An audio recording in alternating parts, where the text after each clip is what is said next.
why some people are like, well, we don't need two Haitians. And one thing I'm gonna say right now, and listen very clearly, this is for everyone.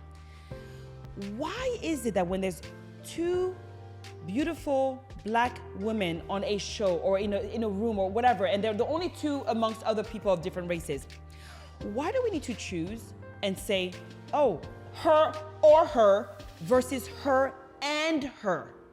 This is something in the beginning, the very beginning of the first season 3, where I started seeing comments of like, oh, they need to be Kiki this or Gertie this and you know, Kiki out and Gertie out. Why? Because now what you're gonna see is the most beautiful thing of sisterhood, and some other shows are not learning that properly yet. Hey Raindrops, now before we get into this video, I want to invite you to my community. Yes, the YouTube community of subscribers. So make sure you like and subscribe to this channel. I love it when you guys comment on my posts and the videos. It makes me feel good. So don't forget, like and subscribe to this channel. Welcome to today's episode of Reality with the King. I am in sunny Miami.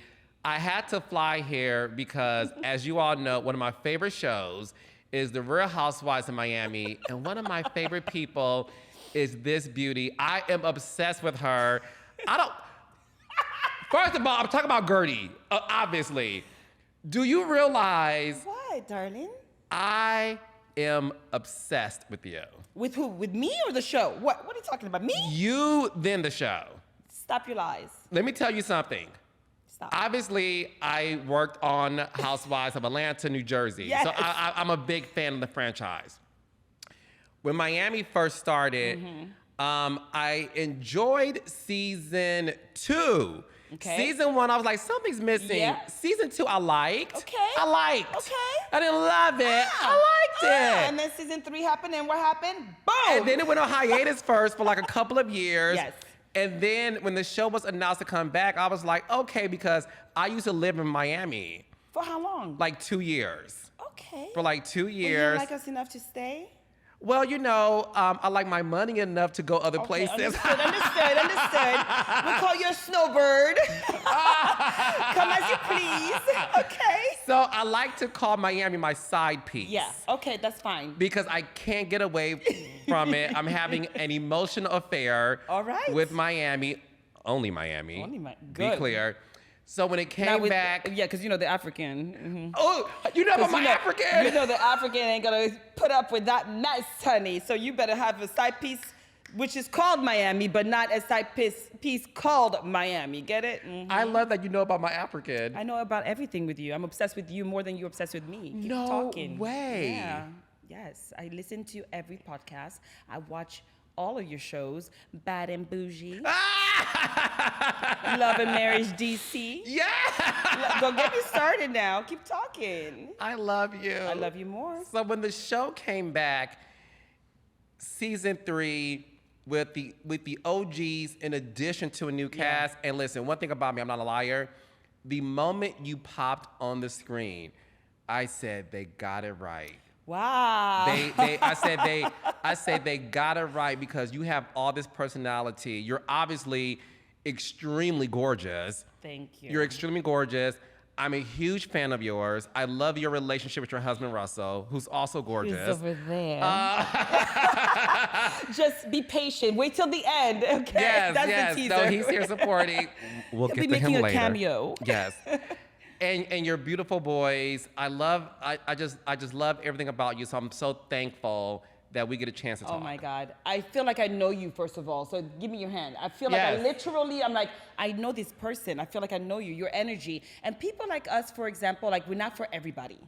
We're not for everybody. No. And that's okay. Because the people who want to miss out, big mistake, right? Like Pretty Woman. It really is. And I'm just myself, and you either love me or you hate me. And it is what it is. But give me a shot, and I think, you know, you'll get to see a lot of different sides of Gertie. No, we love you. So I wanna get back to just your background, because you are from Haiti. Yes. You're a Haitian American. Yes. Talk to me just about that background and what it means to be a powerful Black woman in Florida, but also worldwide in Yeah. terms of your business and really seeing that you are a force to be reckoned with? Well, I mean, I was born in Haiti, and at the age of 1, my family, and I'm one of 7 kids. So I'm number 6 of 7. And of the whole 7 children, there's 5 girls and 2 boys. So kudos to my father for that, right?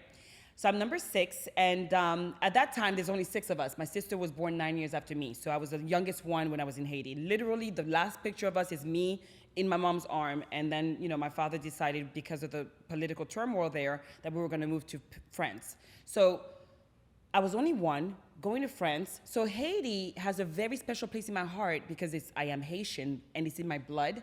But unfortunately, I never got the chance to live and feel the soil and feel that culture beat. And so away from Haiti is where I get the sense of being Haitian, but I always feel like that's a miss in my life and a void that I hope comes full circle and I end up back in my country some way, somehow. So I, raised in France for 8 years. At the age of 9, my father says, okay, America is the place to be. Everyone's going to America, all of our friends, etc. And we migrate to America. Now, that's a whole other story, but I came to this country not speaking a word of English. I spoke French and a little bit of Creole, and trying to get acclimated. And the thing with Miami is that, there's a lot of cultures already. So now is this girl who says she's Haitian, but she kind of speaks Haitian, but she has an accent, so she's French. Oh, you think you're better than me? So I had to struggle to just fit in. And that's been my whole life, always trying to fit in somewhere, somehow, the whole thing, And then come to Miami, and this is actually what I consider my home, because here is where you have that cultural mix, and everybody just kind of, appreciates each other's culture. And I just love to be here because this is really a special sauce, is what I like to call it. And I'm just very proud to be a Miamian, representing Haiti, France, and America here in the 305. No, honey, you are the secret sauce when it comes to how you were planted here. Yeah. What was your teenage years like being somebody who came here not speaking a lick of English? Was it difficult for you to make friends? Very difficult. And what happens is my story is told in my photos. I go through my albums and I'm like, oh, that's the phase when I try to fit into this crowd. That's the phase when I try to fit into this other crowd. And, imagine, I will never not have an accent. I'm never going to be normal in a sense. And I've learned to accept me because I'm a lot, I know. And when I walk in a room, I'm like, hey guys, how are you? And not everyone's able to receive it. Like you, we're here, we're like firecrackers. Because we're so full of life and we appreciate life. So we live out loud. And everyone's like, oh my God, you're too much. And so I live my life literally feeling confident when I came to America. And then it's like, oh no, they don't like me over here. Oh no, they don't like me over there. And it's tiring. It's tiring to try to fit in. So now I realize just do me. And those who are gonna be my tribe will be my vibe. And that's it. That's what I can offer. And it's worked out for me ever since, but I had to put myself in a leadership position because there's so many people like me that won't speak up for that. And in high school, elementary school, I'm gonna say elementary school was the worst, and then junior high was acclimation, and then high school was the takeover. And the queen took her crown. Literally, I was prom queen and everything by the end. Yes. And I got my king over there, and 28 years later, I'm living my best life, and it is what it is. Why was elementary school hard for you? Why? Because I was the tallest girl. I was literally pretty much this height. My father was a pastor, so you got the freaking braids with the ribbon, with the, all of that. I was here at the age of 4th grade. 3rd grade going into 4th grade. And so all the kids were making fun of me. I had to go to a special class called ESOL, which is special education for English learners.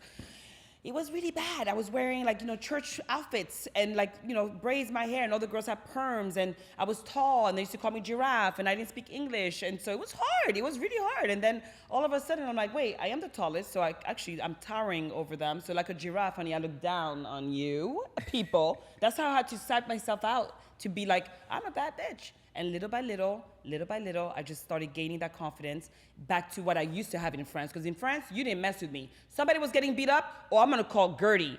And by the way, exclusive, my name was not Gertie in France, okay? I had what they called me in France is Elisheba. So my full name is Gerdy Elisheba Réjoui. That's my full name, I know. Okay, I want to pronounce it. It's Gerdi. Gerdi. Gerdi. Gerdi. Gerdi. Gerdi. Elisheba. Elishaban. Réjoui. Like it's rejoice, but like it's with a so it's réjoui. So that was my name. So imagine Is everybody. that Creole or French? That's French. I don't know, whatever my mom was thinking of, honey. That woman was very creative. And so these kids, the reason why we switched my name, you're getting so many details here that no one even knows about. So when I came to America, I was like, oh, my name is Elisheba. And they were like, what? Elisha bum bum bum bum bum. They were making fun of my name. And then I'm like, okay, how am I gonna do this? Gerdy. Oh, Gertie. Okay, girl, G-Unit. I'm like, okay, let's do this. So it switched to Gertie, but I came to this country with a completely different name, which was my middle name, and then I ended up leading with my first name. So now it's Gertie. Yeah. Fascinating. Fascinating. Yes. How did you get into wedding planning, design, and just the beauty aspect of your career? Wow. So, like I told you, by the end of high school, going into college, I was a full boss. I own myself, I own my truth, and I own my identity. And so I went to St. Thomas University, which is the same college that my husband went to. And I stayed behind, actually, another exclusive. I wanted to pursue ballroom dancing. Yes, I know. That was, after high school, I fell in love with watching Dance With Me with Vanessa Williams. I said, this is me. I am her, she is me. I'm going to New York, and I'm learning the cha-cha, honey, okay? And then he had me at hello. And I said, this is it. He's my future. And I stayed here, and I don't regret a thing, because obviously, look at this beautiful life, 2 kids later, the whole thing.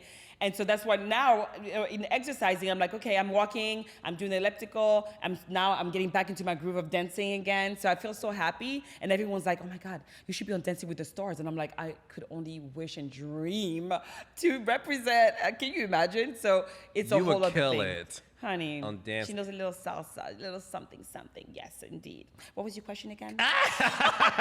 So how did I become into event planning, right? Yes. So then I decided to go into communication arts, because in my mind, I'm like, I'm gonna be a news anchor if I'm not gonna go ballroom dancing. So I'm gonna stay here and do communication arts. And then I'm like, I have an accent, and I feel like I'm better in the back of the house producing my shows than being in the front as a quote unquote reporter. So then all of a sudden I was VP and then president of the TV station at my college. And then all of a sudden I ended up getting a job at the alumni office doing event planning for them and throwing all these galas to raise money.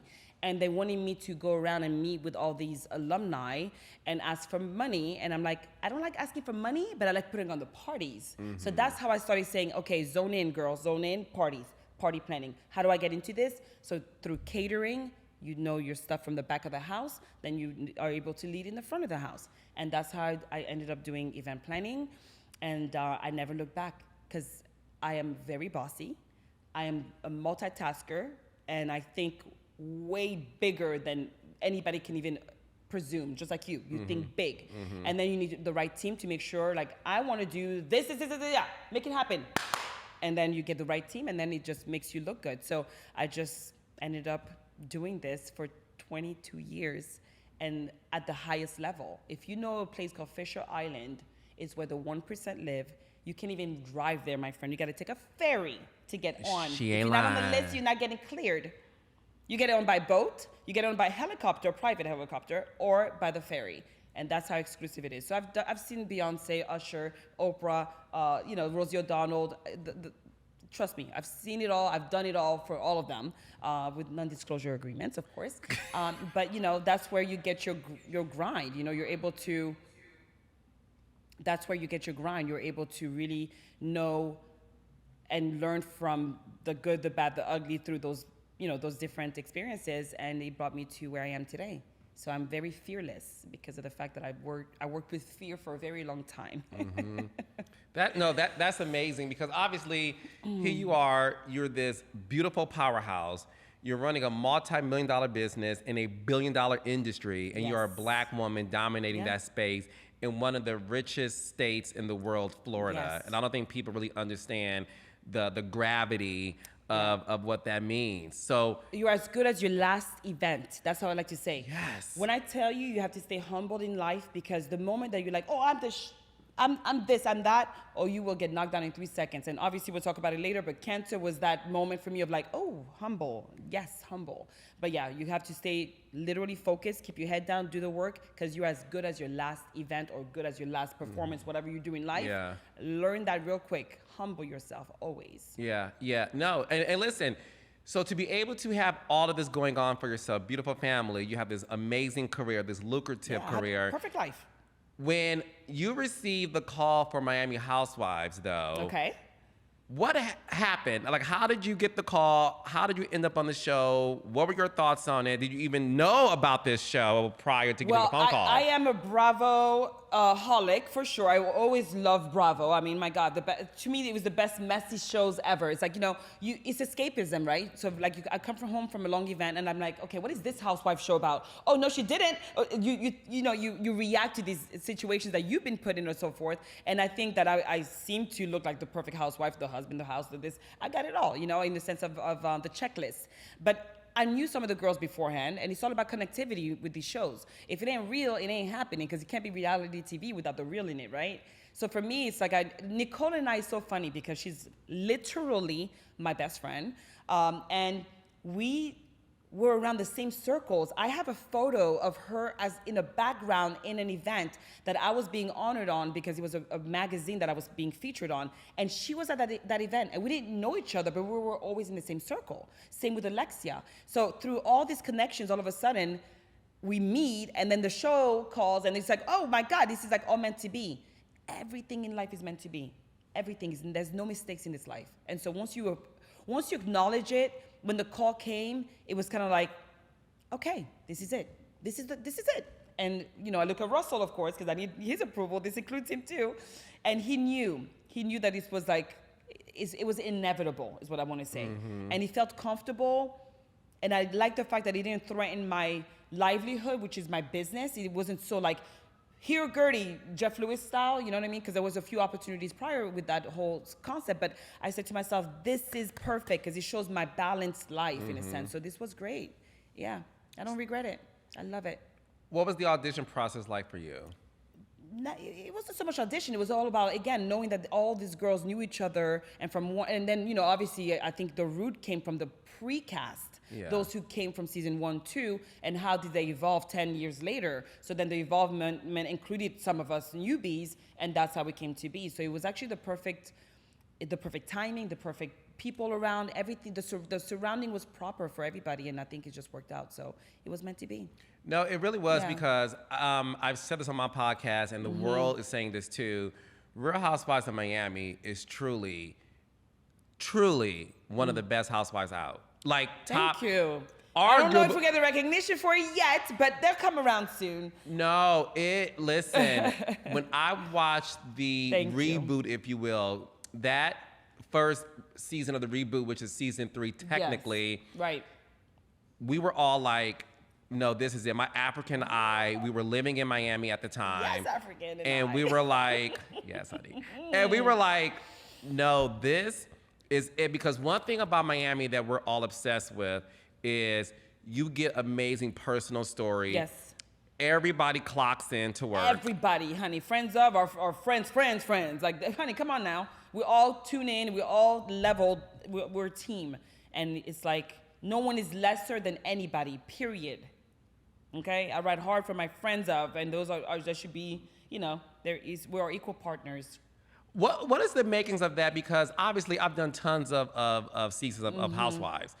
And one of the things that I'm so interested in when it comes to the dynamic of Miami, do all of you ladies have a conversation like, we're gonna bring it? Because one thing Alexia said on Watch What Happens Live, she does feel like Miami Housewives is like the stepchildren of the franchise. She mentioned that before. Yeah. So I was always curious, like my Married to Medicine girls, they're like, listen, we're going to be ourselves and we're going to make the best show. It's not a conversation. It's not a reaction to something. It's just, I think, literally the melting pot that we are. Like, we can't help it. Like, I'm telling you right now, Miami is in the sauce. I always like to say that. We have our seasoning that no one could replicate.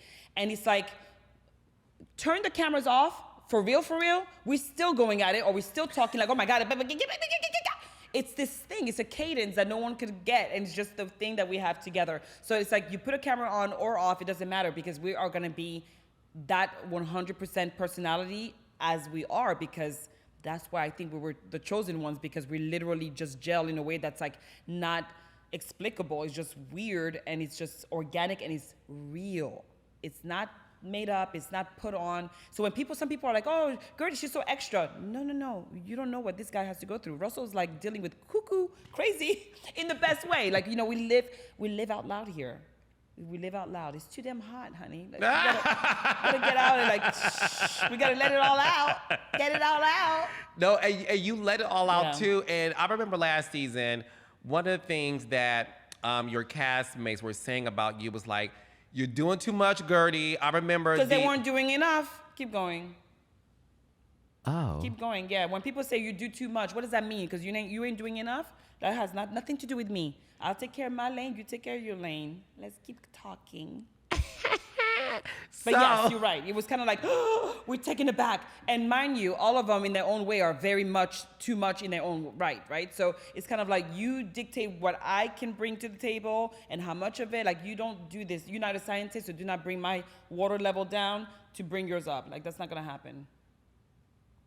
Well, I concur, because last season when I was watching it and you guys were in the Sprinter, traveling, and you and Alexia got into it because she just felt like you were doing the most. And when I say, baby, you checked her so good, and was like, and I don't want to go back there. I don't want to go back there, because you know what? Alexia and I are so good right now. Okay. And wait till the reunion, honey. The team up is real, okay?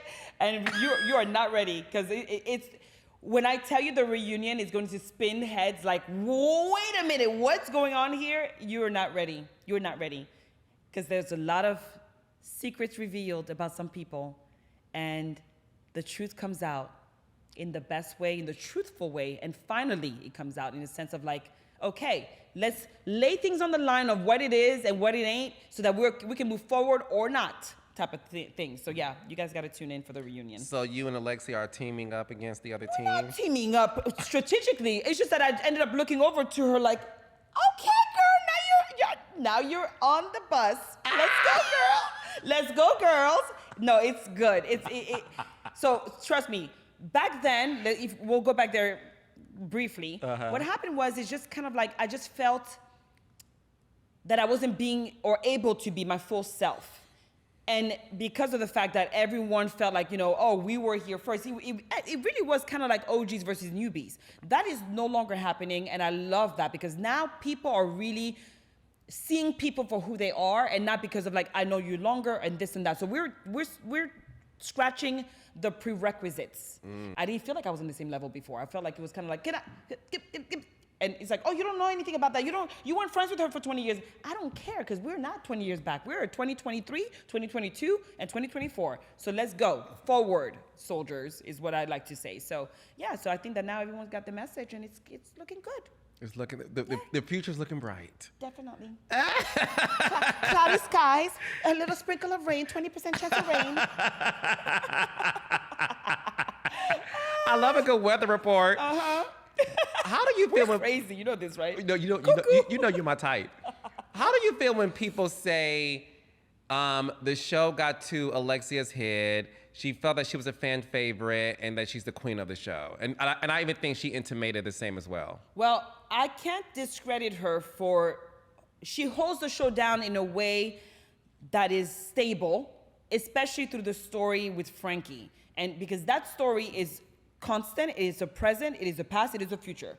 She's with him, thank God, of course. And so, you know, Alexia has a really good heart, but I think that obviously through pain and hurt from what happened with her life, she lives, her life is a telenovela. It's literally not even normal. So she has, I think, aggression sometimes where she takes it out in different ways. We all do, by the way.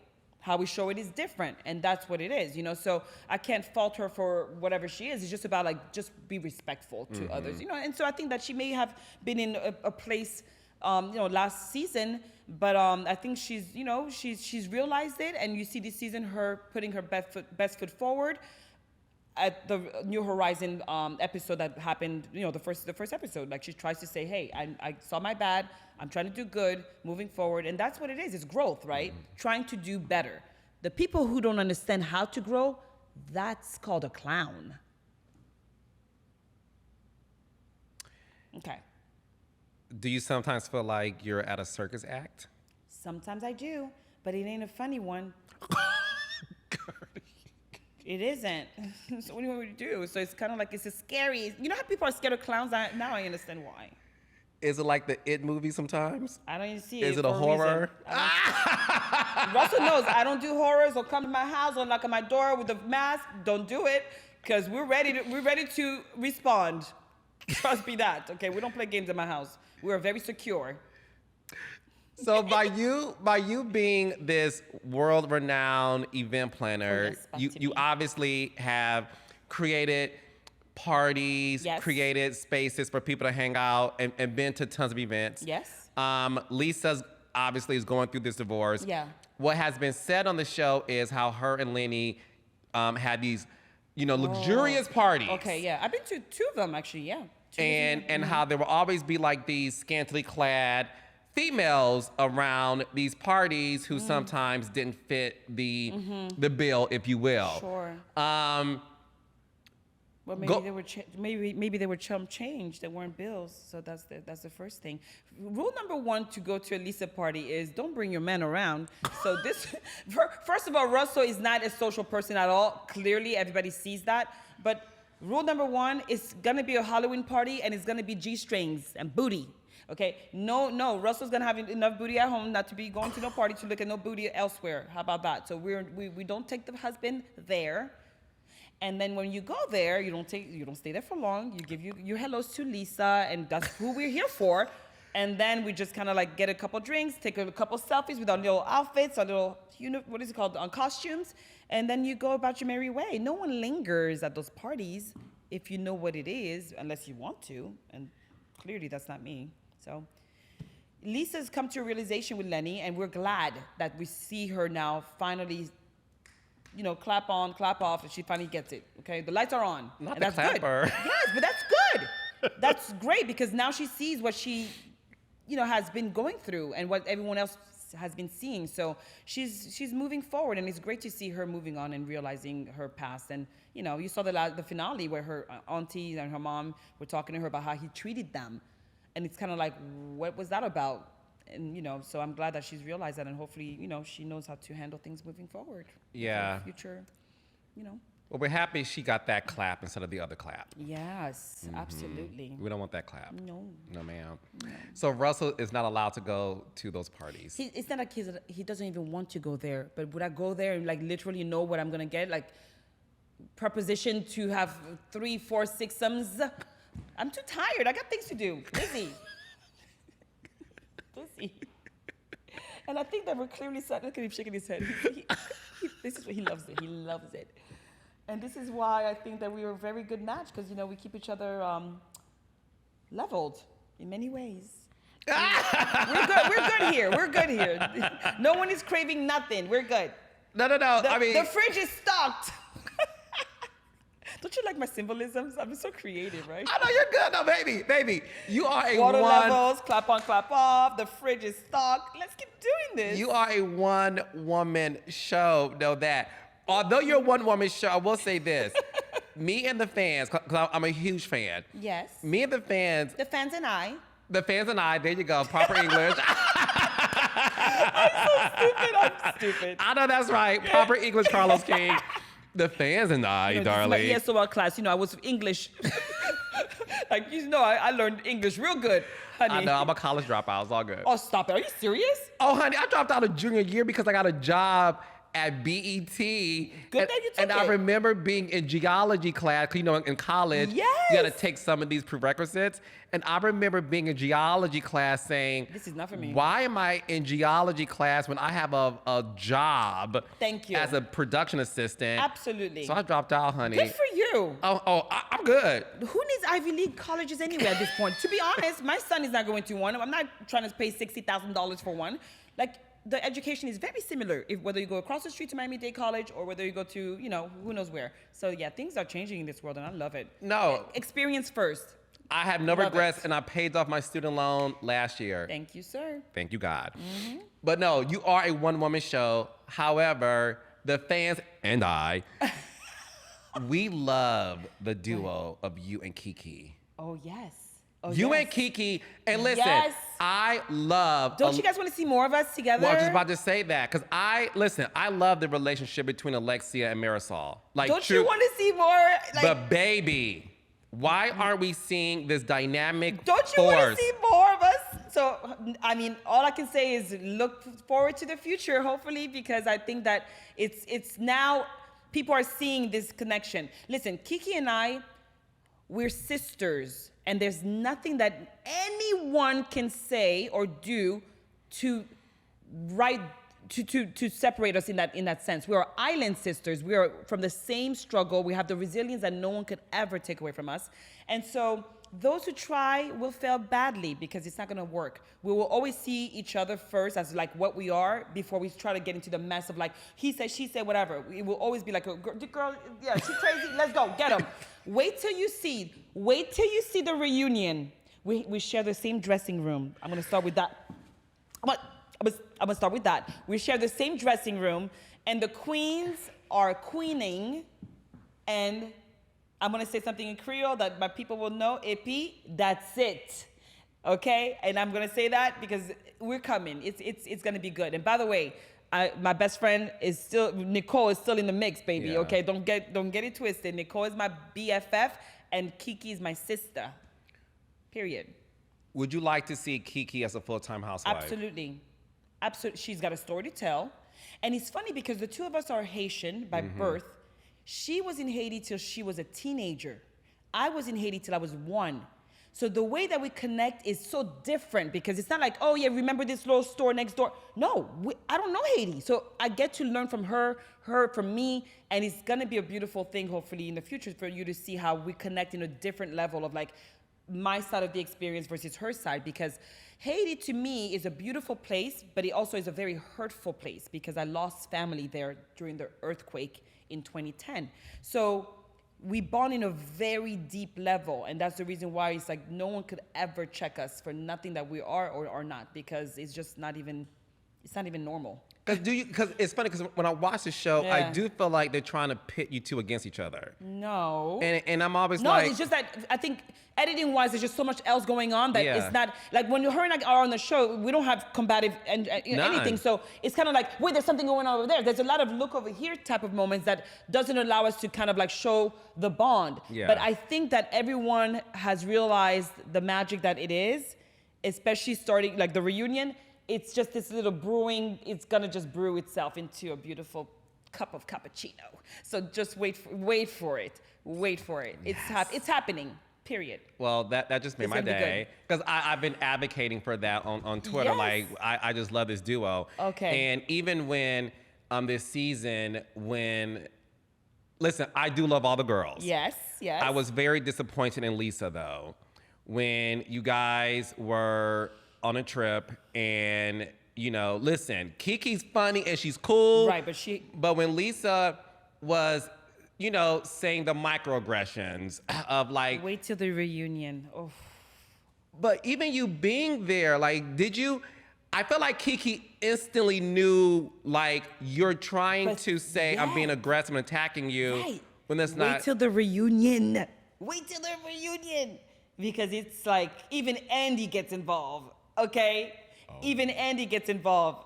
So you'll see at the reunion how it's just kind of like, because again, like Kiki's experience in growing up is very, very fragile, right? So she saw pictures about like her house, like it wasn't even a house, poor thing. It was literally, she struggled in a way. I was one of six children at that time when I had moved to France. We were in a 2-bedroom apartment. I struggled in a completely different way. Right. But I was in a safe space, which is Paris, and so you get the help from the government. It's just different from Kiki's. So Kiki saw that dog throwing food thing as like, wait, what are you trying to say? Like just because they live there doesn't mean that they're not happy or they're not fed. right? And Right. I didn't see it that way because again, so our perspectives are different, and that's why some people are like, well, we don't need two Haitians. And one thing I'm gonna say right now, and listen very clearly, this is for everyone. Why is it that when there's two beautiful black women on a show or in a room or whatever, and they're the only two amongst other people of different races, why do we need to choose and say, oh, her or her versus her and her? This is something in the beginning, the very beginning of the first season 3, where I started seeing comments of like, oh, they need to make Kiki this or Gertie this and Kiki out and Gertie out. Why? Because now what you're gonna see is the most beautiful thing of sisterhood. And some other shows are not learning that properly yet, but you're stronger together. Obama said it, and I will repeat it, stronger together. And Kiki and Gigi, baby, it's coming. It's going to be amazing. Kiki and Gigi. That's a spinoff we need, Kiki and Gigi. I don't know about all that now, but I would love it. I mean, from your mouth to God's ears, you never know. But I mean, I would love to see. Yeah. I would love to see, because you do events and you do everything in the beauty space. Yes. Kiki obviously is this international supermodel. That's right. And there's something in that mix. I mean, I'm a producer. I'm just saying I see it, and I would be here for it. Listen. I'm a Bravo baby. I want to say that first. Make sure I check on my bases. We want on Bravo or Peacock. Listen, honey, listen to me very closely. I mean, I think that anything is great as long as you show unity. People love the mess. Mess is great. How about watching something when you come home from work or school and you've already been through the mess at work or school and you come home and say, wow, maybe I should do something different to create this kind of environment. What about that? What about aspirational, inspirational? That's what I'm about. And listen, if y'all get tired of that, trust me, my life is great. It's great as it is now. It'll be great as it is then. But the thing is that I'm all about love until you try to mess with me. And then we got problems. And, you got to push my button a couple times and then it's like, Lego, you know? And that's what you saw with me in, last season. It was kind of like, I'm trying to be nice to you, girl. You don't want me to Gertify your ass now? No, we don't. But no, again, I appreciate the closeness between you and Kiki. Like you said, the fact that you two are Haitian Americans being able to like coexist and there shouldn't be a choice. Before we move on to the rest of the season, speaking of that, what are your thoughts on this whole Wendy Nneka thing on Potomac? So sad. So sad. And I'm going to say it exactly like I saw it. There's nothing else to it.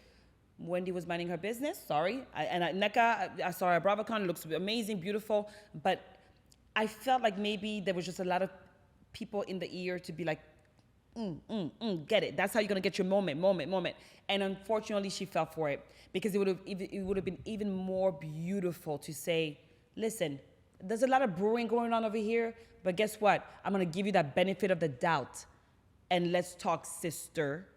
That was a missed opportunity for me.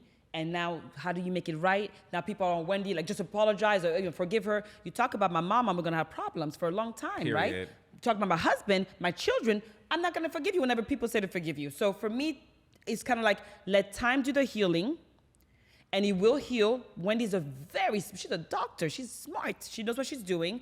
It will happen, They're gonna let the guards down, but you know what? There's gotta be an apology directly to the mama. Sorry. No, I agree. And look, I'm on Wendy's side on this one. Okay. And not to belabor the point, but what's funny is, but Nneka's an amazing woman. Like, it's not. It's just. It was a bad decision. Yes. That's all it is.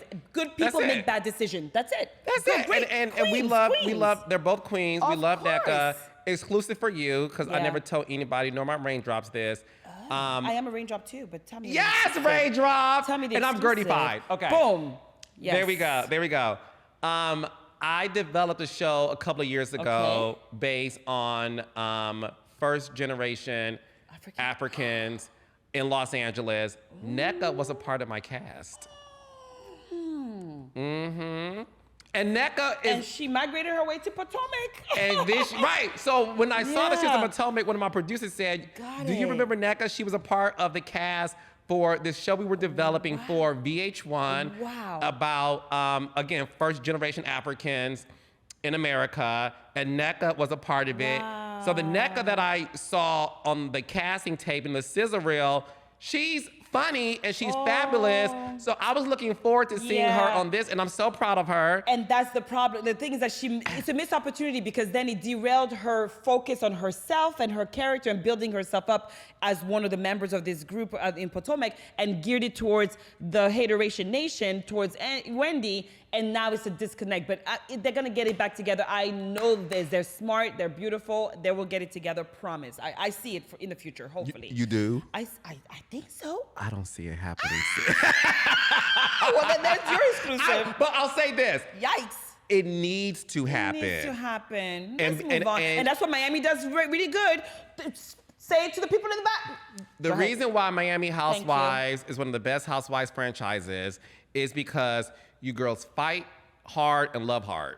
And you don't belabor the issue carrying into the next season. Y'all did it after reunion. You're trying not to. There's gonna be lingering little, like scratches and bruises, right? Yeah. And giving the example with Larsa, people are like, leave her alone. She doesn't want to be your friend. Don't be her friend. Like, let her. And it's kind of like, no, we bonded before. Like, you don't understand how human relations is like that.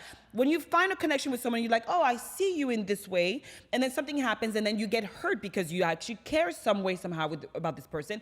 That's the reason why you react, right? Because you're hurt in some way.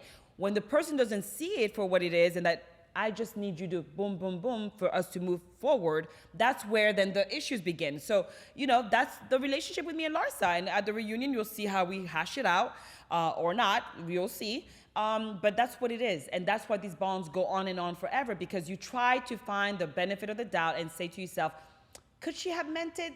Did she really do it on purpose? Maybe not. What? You try your best. And whatever happens after that is whatever happens after that. Yeah, no, and I'll say this again. I love Larsa. I'm a fan of the show. She's great for the show.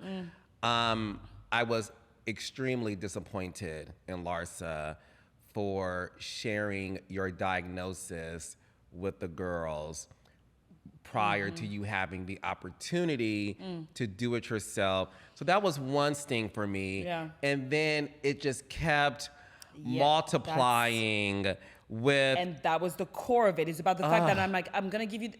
You probably didn't made it. You're bad. Okay. And then it was the again, the perpetuating the whole situation. So anyway, it's tiring, guys. Okay, it's tiring. But this is what life is all about. It's about these ups and downs. It's literally wavelengths, and you got to take them as they come. But when you saw that episode, the one where she told, I was watching it with everybody. Literally, I'm like, wow. Were you hurt? So hurt because.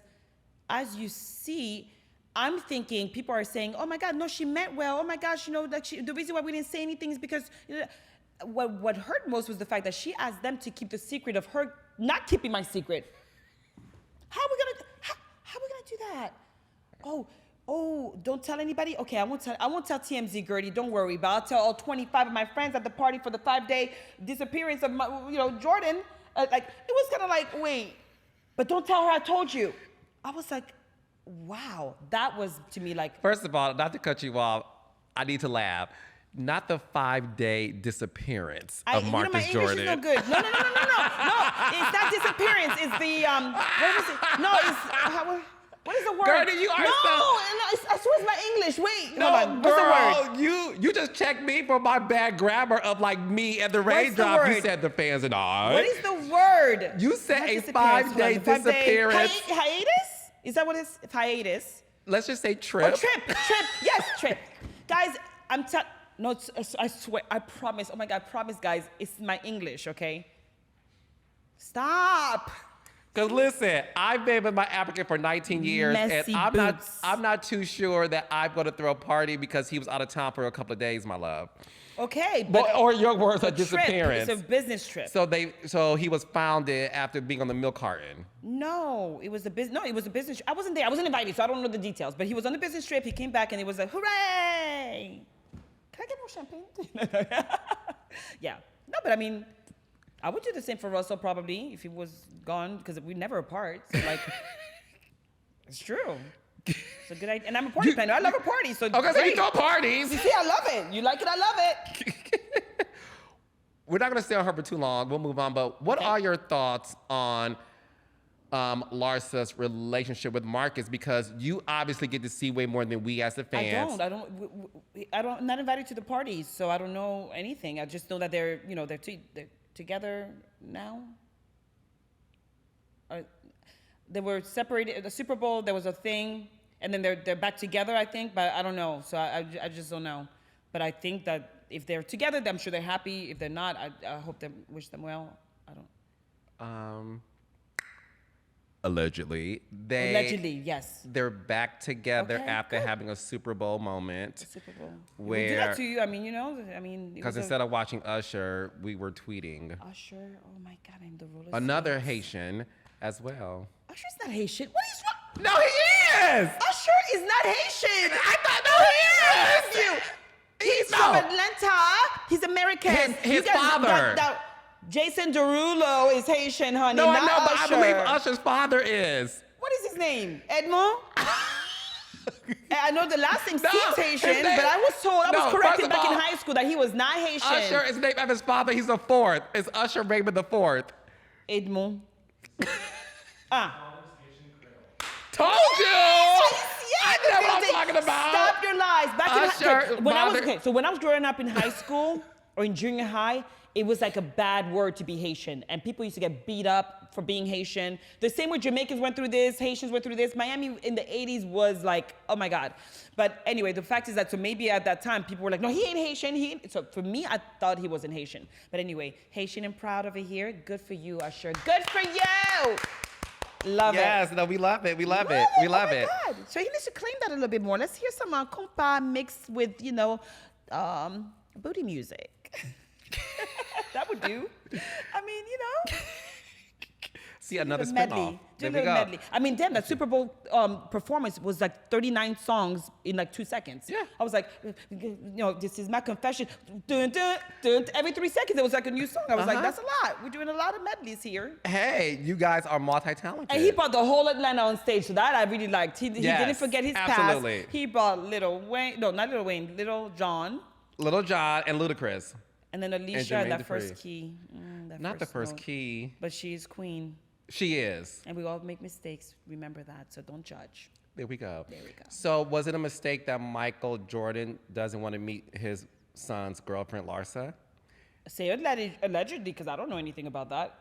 We saw the video, and he said... Well, no, it's been said on the show, and she was on a podcast recently. Oh, really? And it was.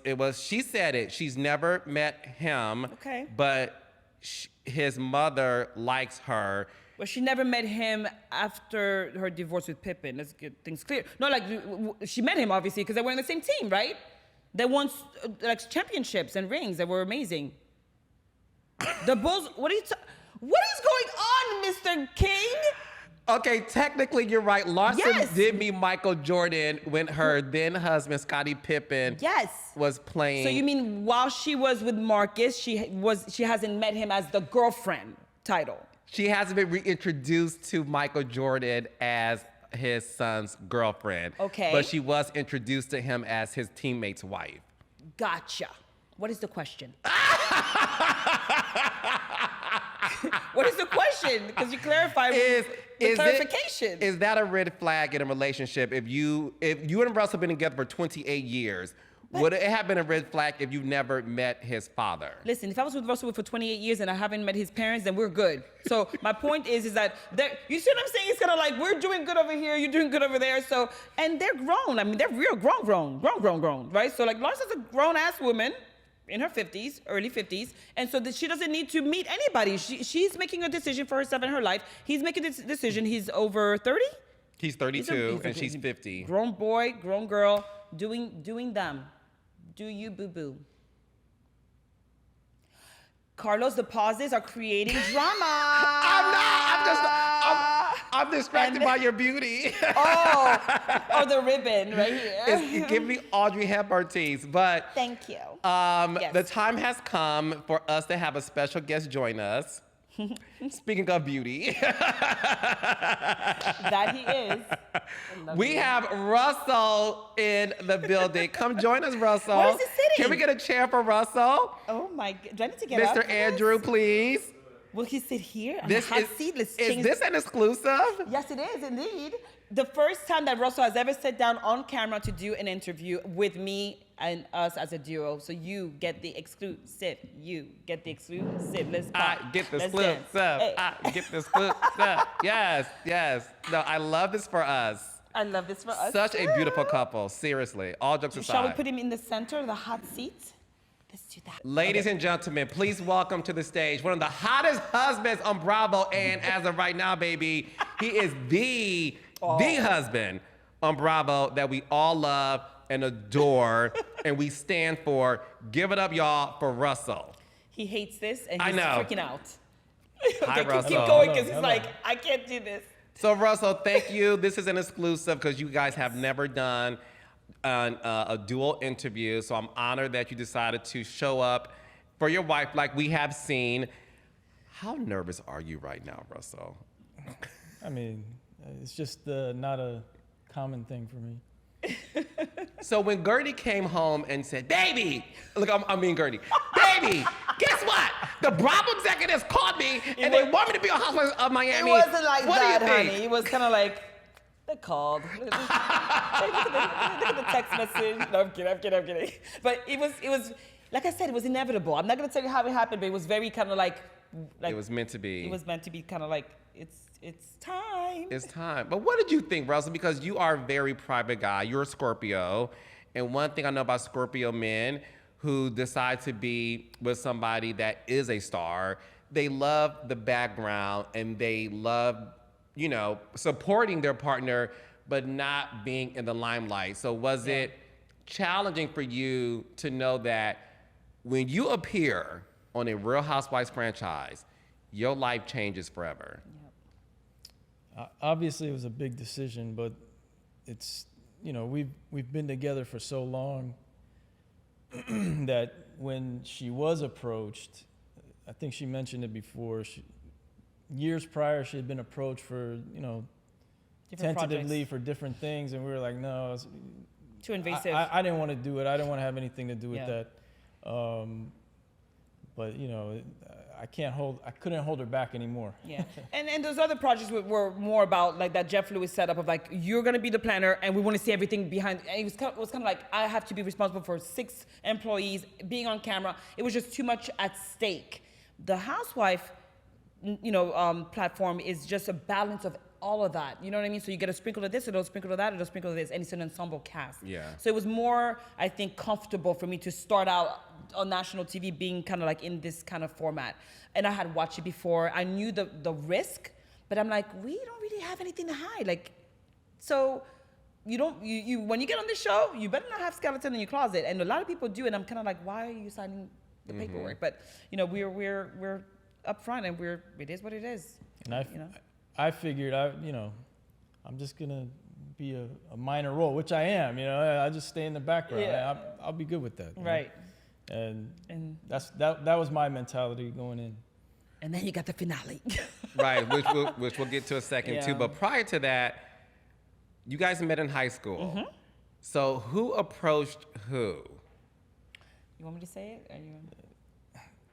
Well, okay, we met in high school, but we actually met in 10th grade. I played basketball. She played volleyball. Her volleyball coach got Recruited. me to play volleyball. So that's where we met. Not only you, but the entire basketball team. He's like, we need No, tall. it was just 2 of us. It was just Marvin 2 and of you. us. Yeah. Okay. Go ahead. So we played volleyball, and that's where I met her. So we had an interaction there. However, she was with the star basketball player of the school at that time. Ooh. We were in 10th grade. He was a senior. He was a senior. Yeah. So Rest in this peace. was my friend. Yeah. So I'm like, hey, you know, Yeah. I can't do anything here. You know, we could be So friends. you were interested in me from 10th grade. You were like, okay, like that. Of course. Yeah, You didn't know this? she knows this.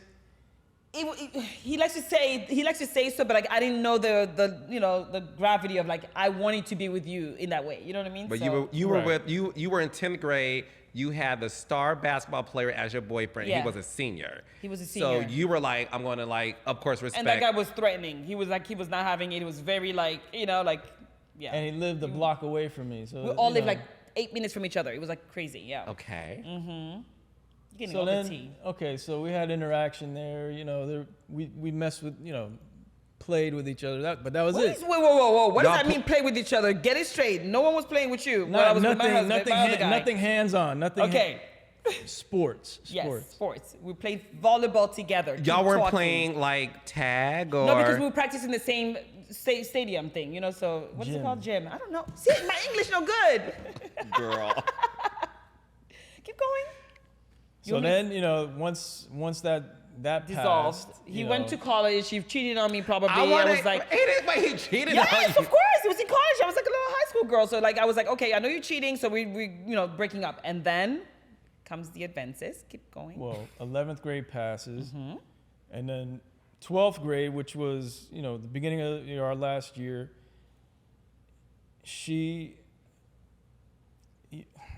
I don't know how to, you were kind of in transition because he went away to college. Yes. So I knew there was, Right.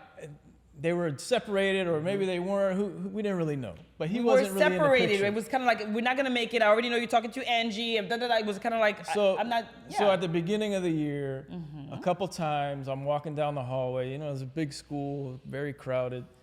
I'm minding my business, and Minding my business. she said, she says hello to me. Hi, Russell. And he replies. Everybody sees how she is, so I'm like, oh hi. I tell her hi, and So- she says she didn't hear me. Right. Strike one. And it happens a couple times. Yes. Over several days. Oh. So then she finally comes, I'm like, "Hi, Russell." She couldn't stand that she wasn't getting the attention that she thought she needed. So she came to me and she said, hey, when I say hi to like, you, hey. she grabbed me. When I say hi to you, you better say hi back. And I'm like, Because that's what humans do, is what I said. oh, now I see there's an opportunity here. Okay. So the next day in my mind, I'm like, okay, I'm gonna show her. The next day, walking down the hallway, before she even sees me, I go up to her and I give her a big hug and I say, hi, So sexy. Oh my God, I died. And then from that point, it literally we're Over. together every day. So So good. Yes, sir. I was like, there was some, we still had to figure things out. Okay, Did you ever tell the star basketball player in college, like, yo, man, no, he knew. By Because, that- wait, the sister, wait, listen me to and this. Gertie are a thing now. He's what is it called? Co-teammate with my ex-boyfriend. His sister, his youngest sister, is best friends with that guy's sister. Yeah, at that time, The yeah. sisters are sistering. He's over here playing with the ex-boyfriend. So yeah, my sister's like, what's going on? Right, You she's know, like, what's- Susie's telling me this, and I'm like, yeah, it's over, and I'm with Russell now. Boom, like that. So it was a whole thing. So it was So very it- weird, Yeah, she had. because his sister would come over, and he'll be like, oh, how's Ralph? Okay, amazing. Okay, great. But he was so over, obviously, yeah. So Upgrade. there was a moment in time there where it was kind of awkward because I knew I was gonna run into him, at some point, which I did, and at that time it was over, and he was like, hey man, what's up? What's up? 3 other babies, mamas or whatever he was Play doing. some basketball. And that's it. Yeah. And you guys have been together for 28 years. So what is the secret to this long-lasting relationship? Because you two still, I don't know if the audience saw this, you two still flirt with each other. Oh my God. And are so attracted to each other All day, 28 yeah. years later. Every day. Like when he walked in, I was like, yes, he's here. No, honey. So Russell, you may not know this. So before you walked My in, secrets. Tell my secrets. she's giddy. She's Carlos. So Russell's coming. He's so hot. I know he's fine. Anyways, where's my baby? Where's my baby? Baby, are you here? And I sat back for a second. I'm like, Wow. Sorry to blow your spot up, sis. But I was so amazed by you Just like that. still get butterflies Yes. for your husband 28 years later. Yes. Like what? Seriously, I think couples at home want to know the code. The seminar tour is coming. I know, it's like forget Sierra's prayer. What is the Gertie prayer for you to have this man who's super attractive? He loves you so much, and you still get butterflies in your stomach when you even mention his name. The key for us, I think, is no ego. When we argue, I think the egos come in, right? Like, it's like, oh, you better do that. We had the dumbest argument over his water bottle placement in the car. No, like I was like, stop, drop the ego. So he has this water bottle jug. It's so ugly. And he puts it right there next to where he drives. I have my juice that he made for me, my cold pressed juice, and also another drink that can't fit anywhere else except for those two, compartments. And I throw his jug in the back. No. He wants his jug right there next to him. And I'm like, but you're not drinking it. So we get into this argument. I'm like, drop the ego, but it's ego. The moment someone's like, I'm the man, I'm supposed to do this, and people start role playing and thinking that you can't do this or you shouldn't do that because I'm the man or you're the woman, it's not gonna work. Drop the gender roles and drop the egos. You will see how much smoother life works. If I'm not home and something's gotta get cleaned or cooked, it's not even like, can you please? It's done. Those are his children.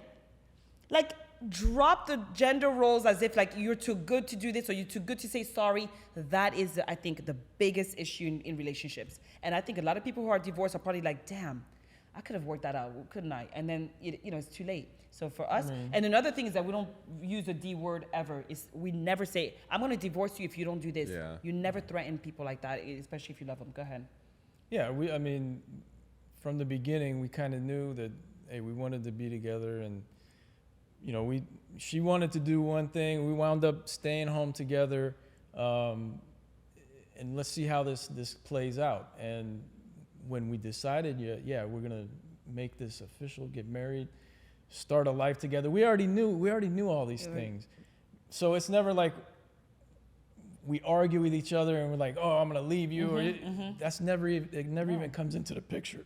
It was always like, we're together forever, so now what? How do we navigate? Right? So like she said, egos are a big thing.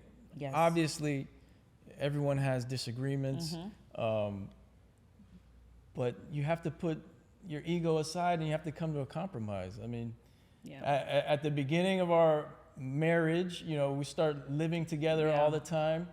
Oh, you need to clean this, or you should clean that, or you need to do this, or you need. Or you're not doing enough of this, or whatever. Like at some point, someone's got to say, you know what? 100%. Hey, okay, yeah, I'll do this, and by you the way, don't want to do that, I'll do it. And that's actually what is sexier than ever.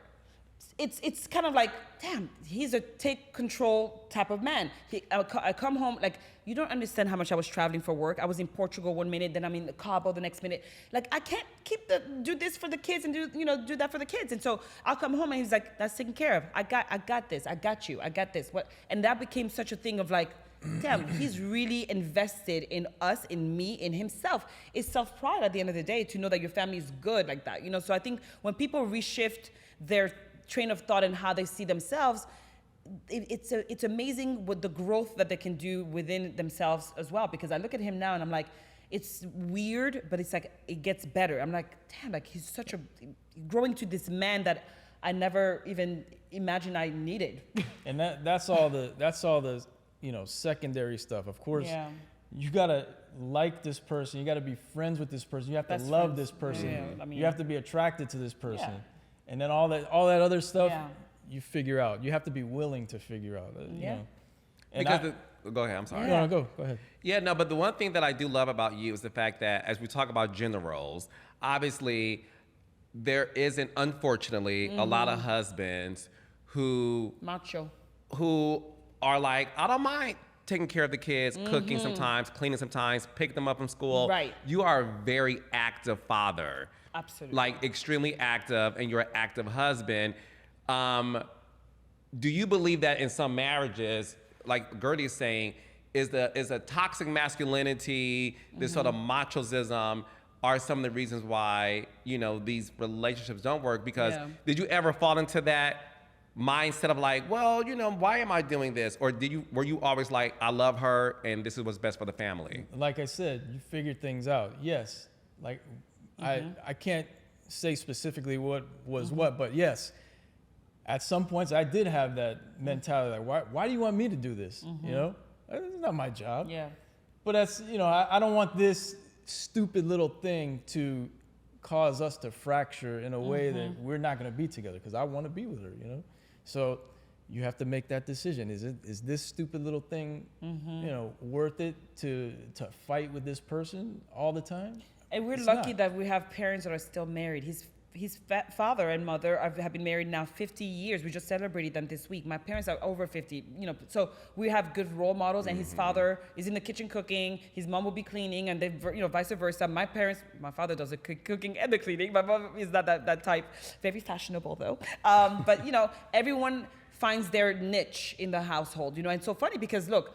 When I was traveling and doing all these events, he was holding it down. Now I'm home a lot more because I've chosen to be more present for my family and so forth. So now I'm like, what do you want for dinner? What do you want to do? So I'm back to where, the housewife role. So it all works out. But once you drop the ego and just are a team player because you want to sleep good at night, wake up in the morning good, like happy wife, happy life.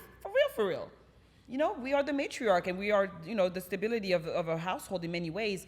And for us to get that right hand that says, I got you, what do you need, the whole thing, it just helps support that system and it creates a better, stronger together.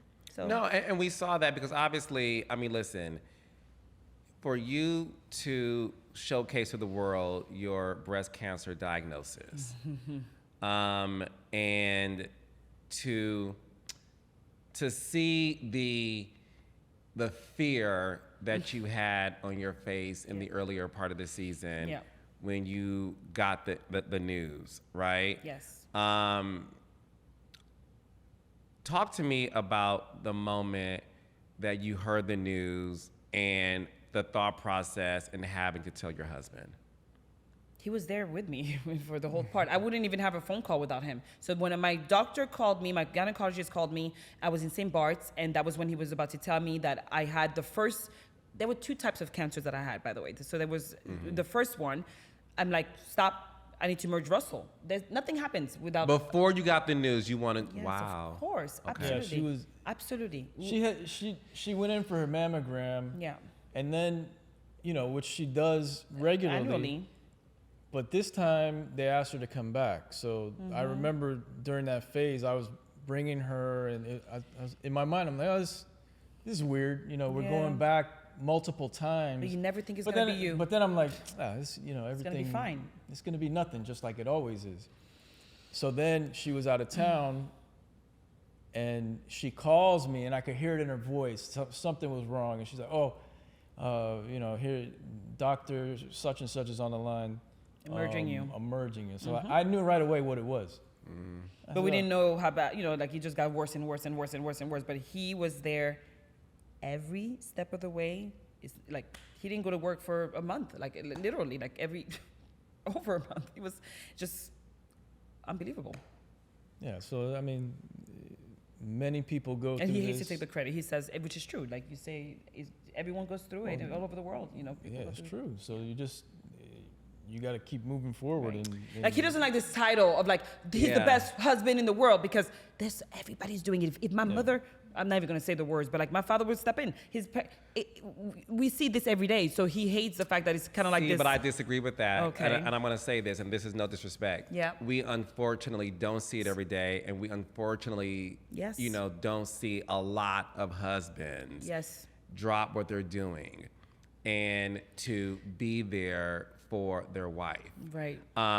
So listen, I Take the crown. I love that you feel like I'm a husband and this is what I'm supposed to do. Yeah. Unfortunately, there are tons of wives who have husbands that don't do the necessary parts. And the reason why we appreciate you and all the husbands in the world who have done what you're doing is because we don't even see this a lot on reality television. Right. On my show, Love and Marriage Huntsville, Kimmy. Oh, Kimmy. Yes. And honestly, she was first. Yeah. I gotta tell you, I gotta give you the props. I have to because I remember, I think I may have called you in the room. I watched it and I was like, whoo, could I ever do that? Like, and then look what happened to me. And I was like, if she can do it, I can do it. Wow. And I'm telling you right now, it was because of Kimmy. Oh my God. I even reached out to you or her. You did. And even her, I can't remember how it was. Like, wow, PTSD like right now, because I hate going back there, right? But I remember seeing the scene. You were the first one to do it. And then I was like, could I ever even, wow, how did she do it? How could she? And then all of a sudden, it was my turn. And I'm like, we're doing this damn thing. We're gonna freaking do it. And production, thank you to people like you that stayed in the back. You gave the respect. You weren't in, it was kind of like, just let it play and act as if you were not in the room. And that was the courage that I got to be able to just continue with that scene. I was breaking, I was like, I wanted to move, and then I look back, I'm looking at the hair, and I'm like, okay, just stick it out. Stick it out. This feels safe. All we need is a safe space. All we need is a safe space. And some people don't understand that. So when we talk about sharing it with the world, and because you don't see it enough, it is happening. But the problem is that some people make it seem like it's the plague that we have and shame people that have cancer. And you look weird. Why did you shave your head? Oh, why don't you put a wig on? Because I have hot flashes every 20 seconds. That's why I have a fan on me. But people don't see the little things. Oh, why don't you cover your scar? No, honey, this is a battle scar. That's my pride. People ask these dumb questions without thinking, like there's maybe a reason. Give her a safe space. And that's really big. And that's the reason why you don't see it often. No, it is big. And thank you for sharing that too, because it takes you to a place that you just, like you said, you don't think is going to happen to you. And not only do you not think it's going to happen to you, not while I'm filming a reality show. We found out a week before. So the first episode you see, New Horizontes party, and people are coming up to me with some BS about, you did this to me and you called me fake. It's kind of like, girl, I'm going to go get a drink over there because I can't deal with this minute detail when I'm dealing with a monster here.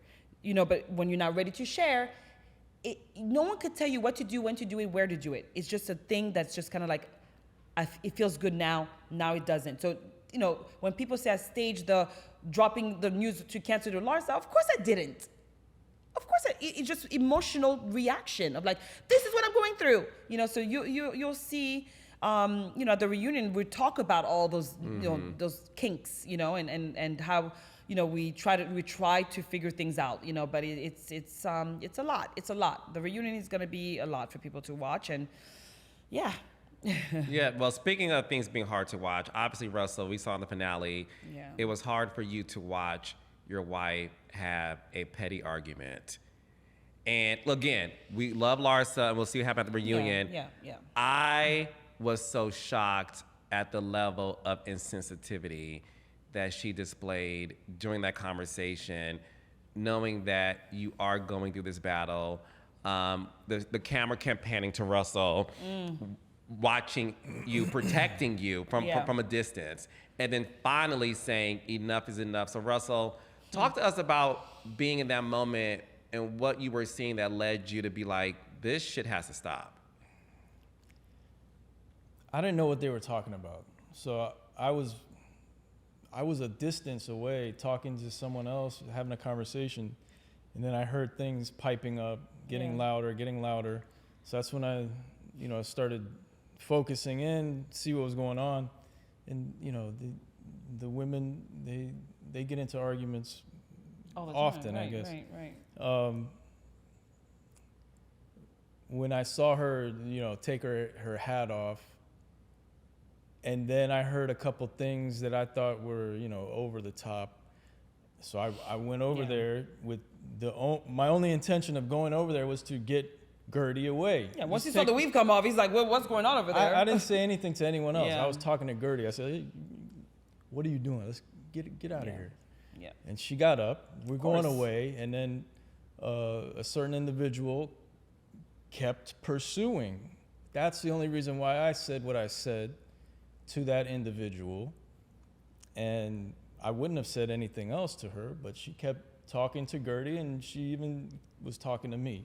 So I tried to, keep my composure and just get Gertie out of there, and that was it. That's all that happened. Yeah, we're not those people. We don't like mess. But obviously, you remove yourself from the situation if you have to. Is what the first. That's all. Option.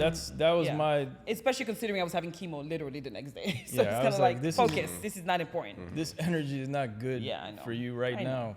But it's so funny because as much as people say that to me, and it's true, you're right, because you want to try to keep yourself in a zen place, because stress does not cause cancer, rule number one, but it can contribute to your environment of health around healing with cancer.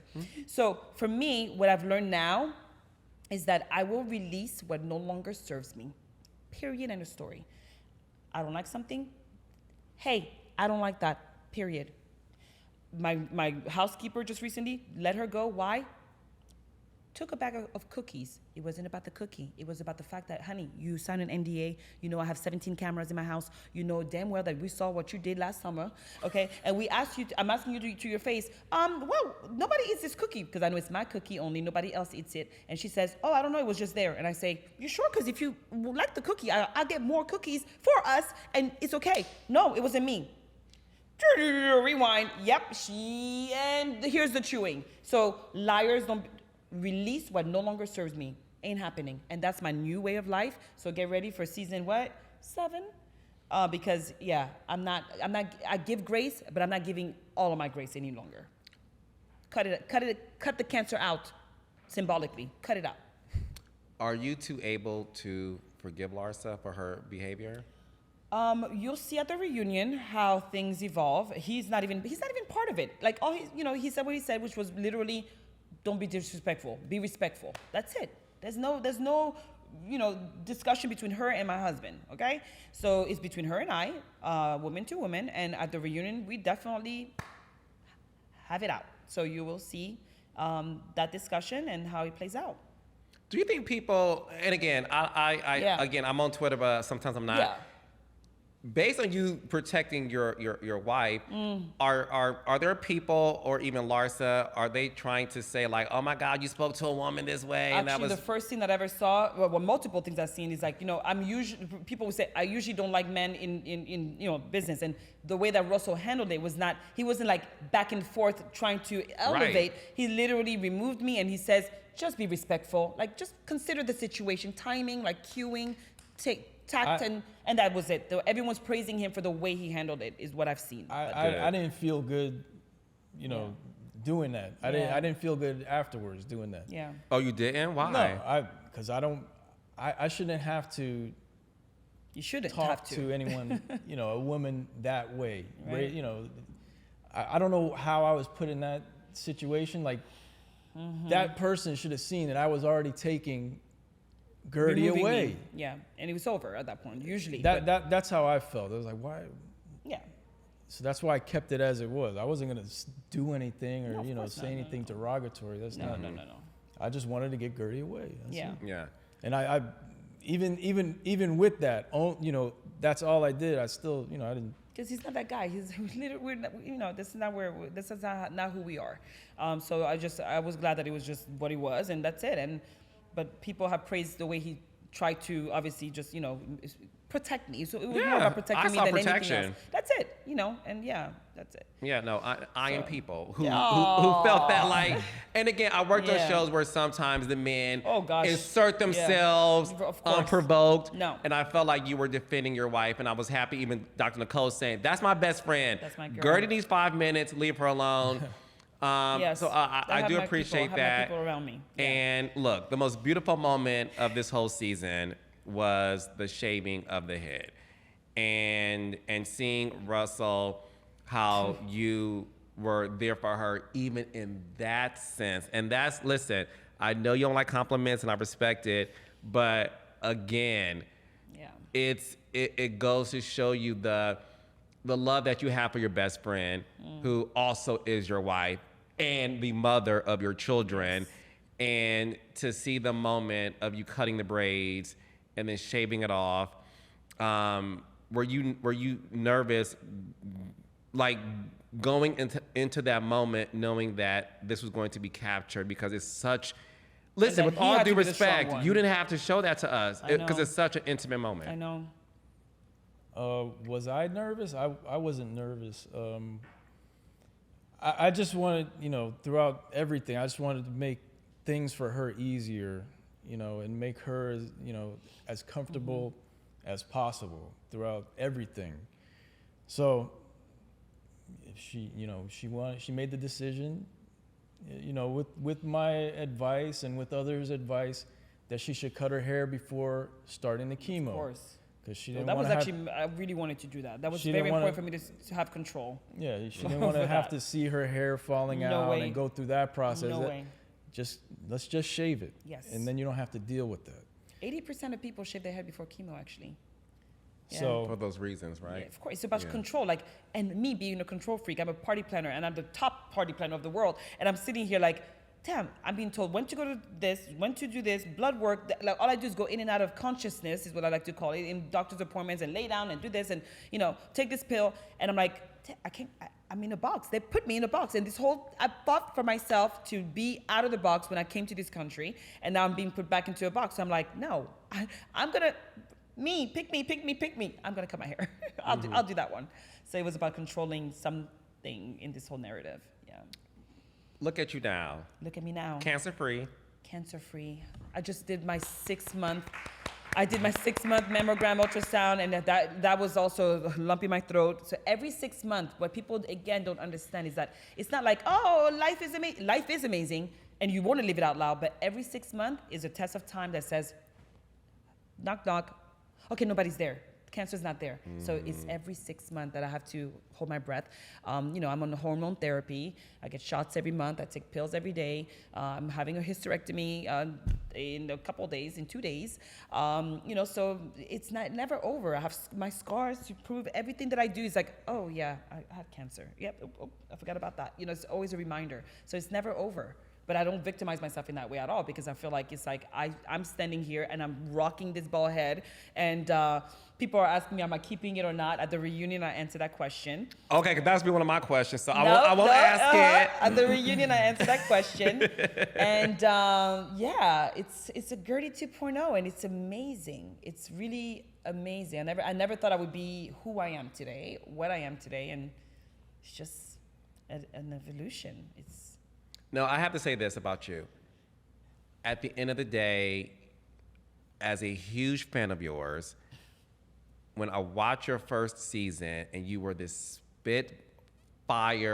firecracker who owned the room and has so much confidence, it makes me so damn happy to see your confidence did not waver. No. You came into this room being Gertie. Oh no! And, no one puts Gigi in the corner, honey. Yes, Nobody. no, because No. cancer. And again, this is based. My mom had breast cancer. She passed away because Yes. she decided to do her situation differently. Yes. And then seeing Kimmy have cancer, so I know that it can make you tired and exhausted and all those things. But I have to say to you, Miss Thing, you did not skip a beat. You are so damn beautiful. You are rocking the shaved head. Listen, me personally, keep it that way. You look so good. Oh. And you did not allow this to taint your personality.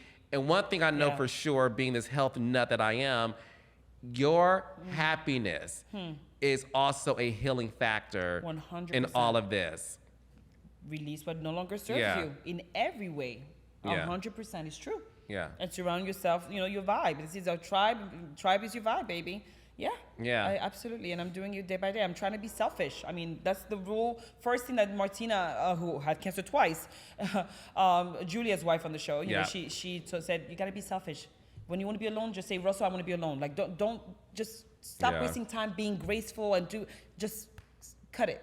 So that's why and I am that person. It's just that I with my job, I'm a nurturer. So it's a balance of like, bitchy Gertie, nice Gertie, bitchy.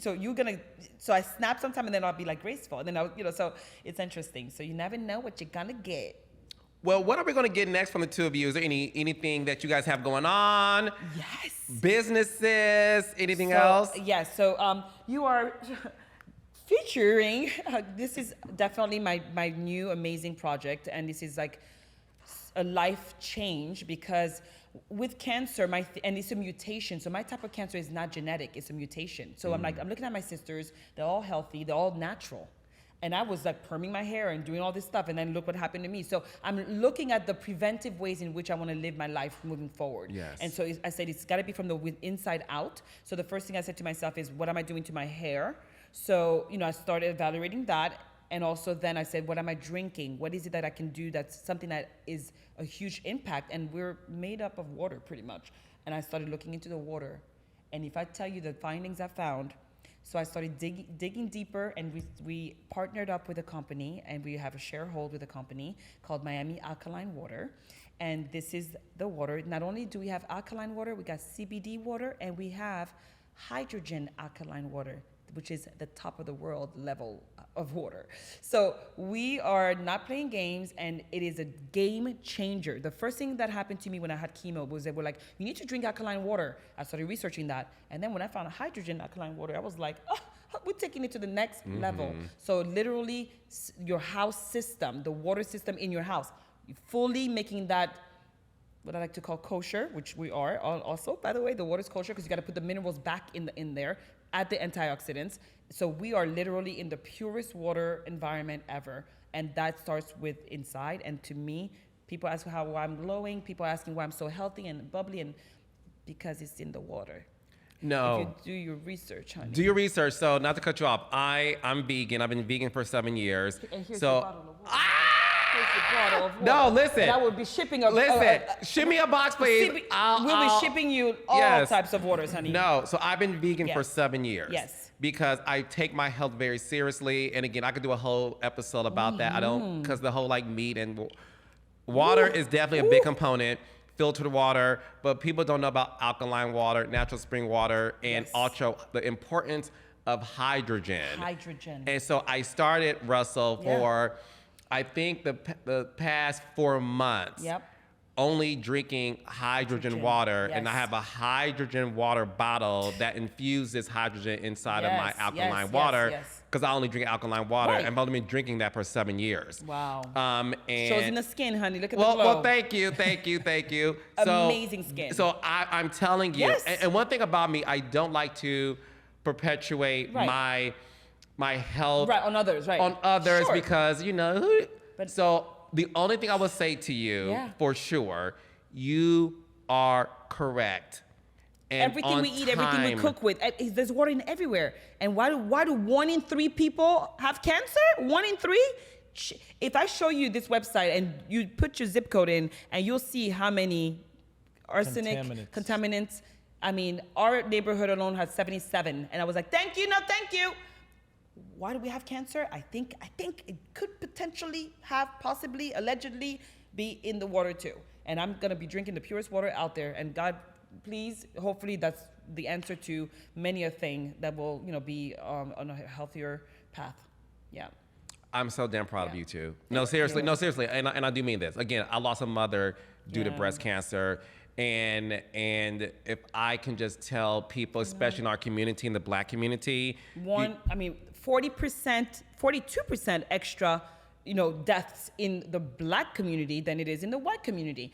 Lack of education, lack of information, lack of resources. It's on and on and on and on and on. So we need to literally be preventive. Health insurance, please, before you buy anything else that you don't need, get the health insurance, please, and make sure it comes with the breast cancer, mammograms, ultrasound, because your kids need you. We need you. Yes. You need you. And y'all need this. Okay? Y'all, no, seriously, alkaline, hydrogen, and get that. .com. Russell and Gertie, I am immensely happy for the two of you. I mean, seriously, being together 28 years, having 2 beautiful boys, and being together throughout this process of you dealing with breast cancer, the chemotherapy, and everything else. Yeah. And just still being a voice. This is why we all love reality television. Yes. And as the king of reality TV, I am happy that you two continue to show us reality. So thank you. Your name is Carlos, and you approve this message.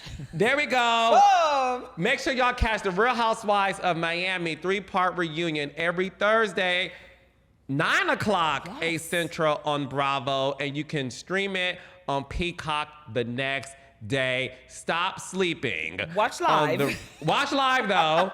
We need y'all to watch live, child. Yes. And make sure y'all watch within 3 days, honey, so they can get these numbers. Ratings. It's all about the ratings because, listen, stop sleeping on Miami Housewives. It is truly, truly, truly one of the best shows on Bravo. Thank you. And it's because of these two, too. All right. Thank you guys so much. I love you. Love you, baby. Mwah. Thank you. All right, Raindrops. Now, I hope you enjoyed that video. And if you did, that means you should love these suggested videos right here. So make sure you click on one of these and watch it. And don't forget to like and subscribe to this channel.